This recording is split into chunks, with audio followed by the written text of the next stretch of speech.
Our scripture meditation for this evening is Isaiah chapter 5, verses 1 through 4. Isaiah chapter 5, verses 1 through 4.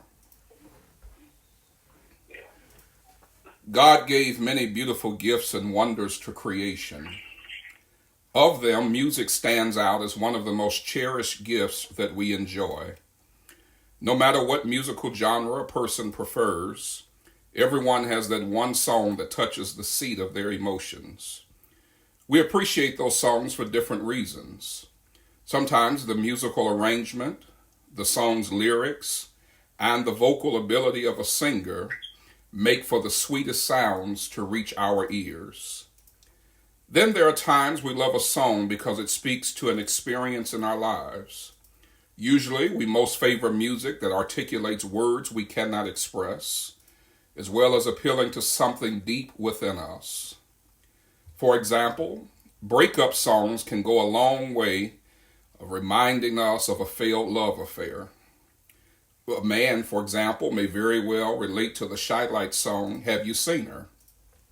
No matter what he's doing, hearing that song can make a once broken man stop dead in his tracks as he listened to the words, 1 month ago today, I was happy as a lark, but now I go for walks, to the movies, maybe to the park. I have a seat on the same old bench to watch the children play.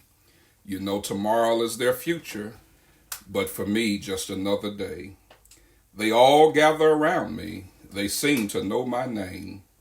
We laugh, tell a few jokes, but it still doesn't ease my pain. Well, you know the rest of the song. That song symbolizes great pain as you reflect on a lost love. Time will not permit me to talk about other sad love songs.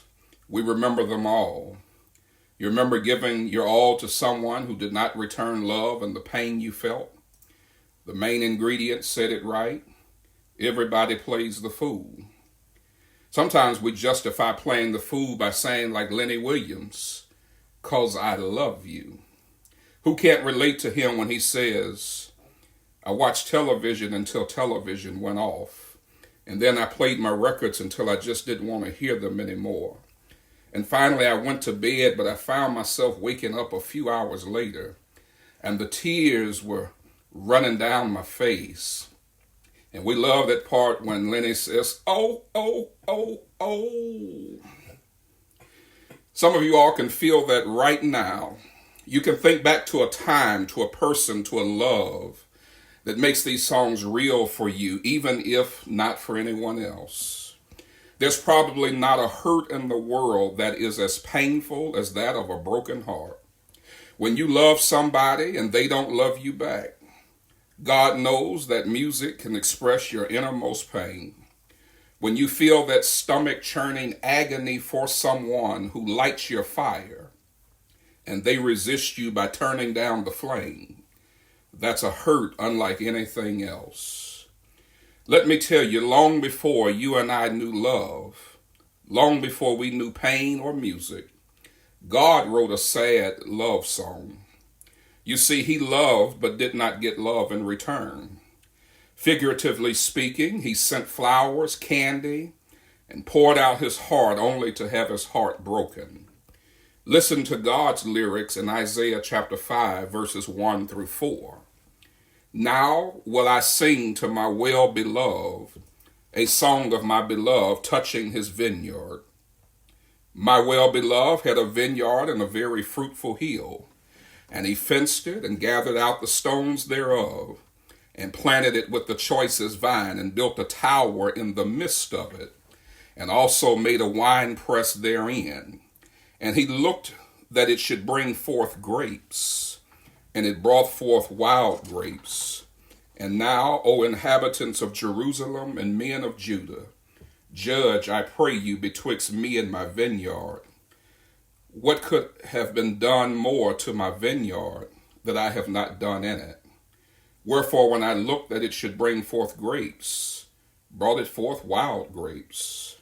Remember verse 1 where God says that he is going to write a song. These words express the sentiments of a broken heart. The Lord's heart broke when his people, the objects of his love, did not return that love. Instead, they chose the earthly over the eternal. When the Lord provided everything he could, it did not win their love in return. Similar to a Lenny Williams who could not be satisfied with television or music, who could not find rest within himself, the Lord raises the question in verse 4, what more could I have done? That question comes from deep within. It's not a question of guilt, as if he neglected the object of his affection. It's a question of why his love wasn't good enough. Why wasn't love enough to win the heart and turn the focus to him? He mentioned having given everything and going to great lengths to cultivate a fruitful relationship. In return, he says, all he received were sour grapes.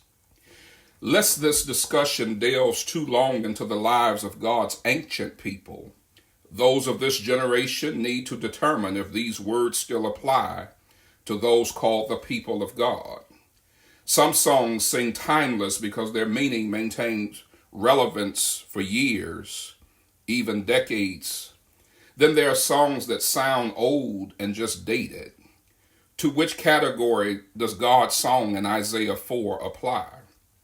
Is it relevant today because mankind continually breaks his heart? Or are we so compliant and in line with his will that what's read in Isaiah is nothing more than a sad love song needing to be put on a shelf? Perhaps you surmise this song maintains relevancy because of the sin in the world. It's true that all sin breaks God's heart. The LGBTQ agenda, the corrupt world system, man's inhumanity to man, violence, and every wrong you can fathom brings heartbreak to the Lord. Keep in mind, though, the Lord's song in Isaiah 5 did not reference the world per se. Those who disappointed God were those who belonged to him. Notice again verse 3. He speaks to the inhabitants of Jerusalem and men of Judah. Those are not Gentile references or references to those outside of his chosen people. Jerusalem and Judah refer to the children of Israel. They, God's people, broke his heart. They, God's people, were the reason why God wrote this song, this sad song, to express his brokenheartedness. Before we become critics of others, we have time given to us because of this virus. Let's use that time to closely examine ourselves. We need to make sure that our living honors the Lord who redeemed us. The church belongs to him. You belong to him. I belong to him. Is he pleased with us? Is he pleased with our thoughts? Do our words honor him? Do our choices imitate his character? Do we treat others right? Do we live for him? Like the subjects of Isaiah chapter 5, the Father has made so many provisions for our lives. We have no excuse not to worship him more. We have no excuse not to serve more, to love more, forgive more, give more, and just be more. Let's not so live that God pens another sad love song because we have broken his heart. As you see, it's been broken before. As Al Green crooned, how do you mend a broken heart? If we don't break God's heart, then we need not search for the answer to that question. May God bless you to know how much he loves you. He provided so much for you. He provided so much for all of us that we could be fruitful. Is he singing, what more could I have done? Or is he singing how glad he is that we love him in return? Tune in tomorrow night and every night at 7 p.m. Central Standard Time for another installment of A Few Minutes with the Minister with Words from the Master.